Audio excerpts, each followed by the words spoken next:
যেই ব্যক্তি দুর্নীতির দায়ে বাংলাদেশ থেকে বন্ড সাইন দিয়ে ৩০০ টাকা স্ট্যাম্পের সাইন দিয়ে মুচলেকা দিয়ে যে বলতে জীবনে রাজনীতি করবে না বলে দেশ থেকে পলাতক হয়েছে দুর্নীতির কারণে, আজকে সেই ব্যক্তি বলতেছে সে দুর্নীতির লাগাম টানবে ক্ষমতায় আসলে। কি হাস্যকর একটা ব্যাপার। শিয়ালের কাছে মানুষ মুরগি বর্গা দেওয়ার মতো কথা। শিয়ালের কাছে মুরগি বর্গা দিয়ে বলছে মুরগি নিরাপদ থাকবে।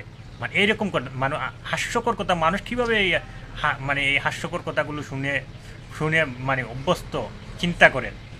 যারা দুর্নীতির দায়ে মানে কি বলবো, এগুলো বলার কোনো ভাষা আমি খুঁজে পাই না।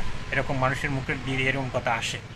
যেই ব্যক্তি দুর্নীতির দায়ে বাংলাদেশ থেকে বন্ড সাইন দিয়ে ৩০০ টাকা স্ট্যাম্পের সাইন দিয়ে মুচলেকা দিয়ে যে বলতে জীবনে রাজনীতি করবে না বলে দেশ থেকে পলাতক হয়েছে দুর্নীতির কারণে, আজকে সেই ব্যক্তি বলতেছে সে দুর্নীতির লাগাম টানবে ক্ষমতায় আসলে। কি হাস্যকর একটা ব্যাপার। শিয়ালের কাছে মানুষ মুরগি বর্গা দেওয়ার মতো কথা। শিয়ালের কাছে মুরগি বর্গা দিয়ে বলছে মুরগি নিরাপদ থাকবে। এইরকম কথা, হাস্যকর কথা। মানুষ কীভাবে এই হাস্যকর কথাগুলো শুনে শুনে অভ্যস্ত, চিন্তা করেন। যারা দুর্নীতির দায়ে কি বলবো, এগুলো বলার কোনো ভাষা আমি খুঁজে পাই না। এরকম মানুষের মুখের দিয়ে এরকম কথা আসে।